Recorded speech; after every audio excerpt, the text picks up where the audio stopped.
네, 안녕하세요. 멘탈리즘부다의 철이형입니다. 네, 오늘 미국 주식시장은 오랜만에 약간의 조정을 받은 하루였습니다. 최근 10거래일간 급격하게 반등했던 나스닥의 경우 1.2% 하락을 했는데요. 사실 최근에 강한 상승세를 생각했을 때 조정이라고 부르기도 민망한 약간의 되돌림이었다고 보면 되겠고요. 오늘은 주식시장뿐만 아니라 거의 모든 시장에서 이러한 되돌림 현상이 일어난 하루였습니다. 러시아와 우크라이나 간의 회담이 진전이 있다는 소식 등의 급격한 상승을 멈추고 진정되었던 유가는 다시 배럴당 110달러를 넘어서며 반등한 모습을 보였고, 연준의 매파적인 금리 인상 예상에 폭발적으로 상승하던 국채 수익률도 단기 국채, 장기 국채 할 것 없이 모두 하락세로 전환을 했습니다. 네, 아마 주말쯤 다르게 될 텐데 2년물 금리보다 10년물 금리가 더 많이 떨어지면서 많은 분들이 걱정하고 있는 장단기 금리차 역전이 코앞까지 다가왔는데요. 상황이 이러하다 보니 안전자산의 대표격인 금값은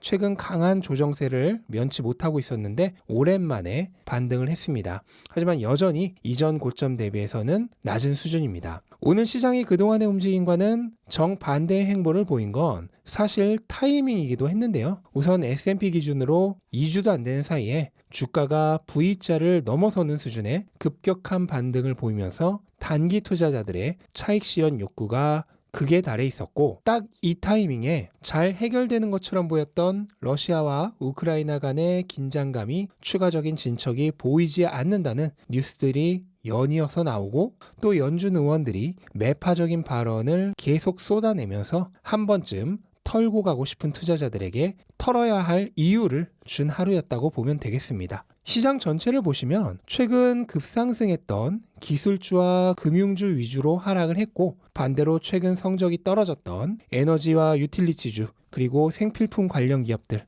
헬스케어와 보험 관련 기업들이 상승을 해서 그동안의 분위기와 정반대의 모습을 연출한 하루였습니다. 시장은 이렇게 뉴스와 이슈에 예민한 모습을 보였지만 결국 향후 투자자들이 가장 중요하게 보게 될 요소는 얼마 전까지 가장 중요한 뉴스였던 러시아 사태도 아닌 결국 본질적인 시장의 공포, 연준이 얼마나 매파적인 정책을 취해 나갈 것이냐로 되돌아오게 될 거라 생각합니다. 2월 말까지만 해도 시장이 가장 두려워했던 이슈는 러시아와 우크라이나 간의 갈등이었습니다. 하지만 3월 말인 현재는 이미 연준의 정책으로 그 주요 관심 대상이 바뀌었고요. 그리고 앞으로도 그런 현상은 더 강해질 거라 생각이 됩니다. 최근 많은 연준 의원들이 한 번에 0.5%의 금리 인상에 대해 여러 매체에서 언급을 한 만큼 다음 5월 FOMC에서는 0.5%포인트 금리 인상 가능성이 상당히 있다고 보아야 하는 게 타당하겠습니다. 또한 양적 긴축에 대한 논의도 시작하겠다고 얘기를 해두었던 만큼 양적 긴축의 방법, 정도,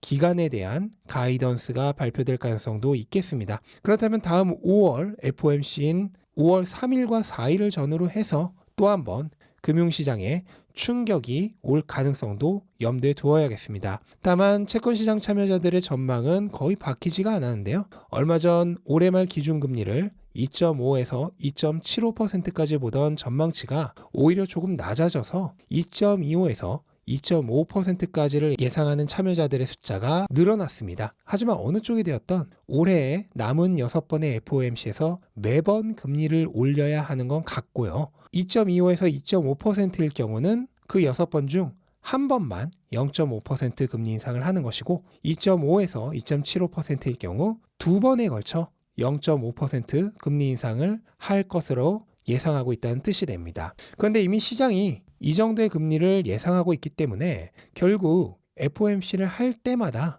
회의 전에는 공포감에 시장이 안 좋은 반응을 하다 회의가 끝나고 나서 특별한 뉴스가 없으면 안도감에 오르는 그 뻔한 패턴이 매번 반복될 가능성도 있을 것으로 생각이 됩니다. 이미 여러 번 겪어보신 분들은 굳이 더 설명을 안 드려도 이 패턴이 뭔지 다 아실 겁니다. 그리고 이 영상을 보시는 분들이라면 그럴 때마다 공포에 질렸다 다시 환호했다 하는 감정 노동을 하지 않으셨으면 좋겠습니다. 그렇게 하면 평생을 변동성의 노예에서 벗어날 수가 없죠. 변동성에 휘둘리지 않고 올바른 투자를 하는 방법을 저는 거의 모든 영상에서 무한 반복에 가깝게 떠들고 있습니다. 한 번이 아닌 여러 번 보시다 보면 분명 어느 순간 단순히 머리로가 아니라 가슴으로 이해가 되는 날이 올 거라 믿으면서 이렇게 오늘도 영상을 만듭니다. 오늘 전반적인 기술주들의 실적이 별로였던 것에 비해 빅테크들의 실적은 생각보다 견고했는데요. 미국 상위 5개 기술주 중 무려 3개가 주식 분할 이슈가 남아있다는 것도 한몫했을 것 같고요. 애플은 확실히 다른 기술주들과는 궤를 달리하는 모습을 보이고 있습니다. 기술주 중에서 변동성이 없기로 소문난 마이크로소프트조차 최근 약세장에서 23%나 하락을 했었고 아직까지도 이전 고점 대비 많이 낮은 모습을 보이고 있는 반면 애플은 하락폭도 18% 정도로 마이크로소프트보다 적었고요. 최근 고점인 183달러에 거의 근처까지 도달하는 등 강력한 회복세를 보이고 있습니다. 애플이 최근에 위험자산 약세 시장에서 이렇게 강한 모습을 보인 것은 2가지 정도로 설명할 수 있겠는데요. 하나는 세계 시가총액 1위 기업으로서 위기일수록 수요가 몰리는 대장주의 역할을 한 점. 그러니까 암호화폐로 치면 하락장일수록 비트코인의 수요가 몰리면서 하락률이 가장 낮은 거랑 비슷한 모습이라고 보시면 되겠고, 둘째로는 애플은 이제 더 이상 급속 성장을 하는 테크 기업이라기보다는 사람들의 실생활에 완전히 정착된 스마트폰과 PC 그리고 각종 소프트웨어의 구독 서비스를 통해서 생필품과도 같은 안정적인 소비 수요를 이끌어내는 성숙기 기업으로 접어들고 있다는 사실입니다. 이러한 2가지 요소로 인해 위험자산의 약세 시기에도 가장 안정적인 모습을 보여준 것이라고 생각이 됩니다.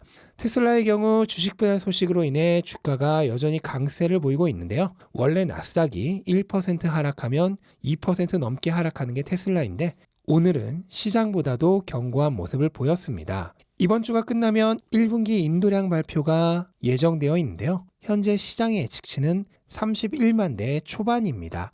아마도 거의 비슷한 수준의 인도량을 발표할 것으로 예상이 되는데 원래는 시장 예상보다 1만 대에서 2만 대까지 더 많은 차량을 인도할 것으로 기대가 되었었는데 3월에 6일간의 상하이 락다운으로 인해 생산과 출고에 차질을 빚으면서 인도량에 타격이 있었다고 보여집니다. 시장 예측과 거의 같은 수준의 인도량은 테슬라에게는 사실 악재가 되는 소식인데요. 그렇게 되면 원래였다면 1분기 인도량이 발표된 후 주가가 크게 떨어질 가능성도 있었는데 다만 아직까지는 주식 분할 이슈에 기대감이 남아있다는 점, 그리고 바로 다음 주 4월 7일에는 지난달에 기가 베를린에 이어서 기가 텍사스에 오픈이 예정되어 있다는 점 등의 호재가 남아있어서 악재는 금방 상쇄가 되지 않을까 하는 생각도 됩니다. 테슬라의 주가는 지난달 22일 기가 베를린의 오픈을 전후해서 크게 반등하는 모습을 보여주었기 때문에 아마 기가 텍사스의 오픈도 테슬라에게는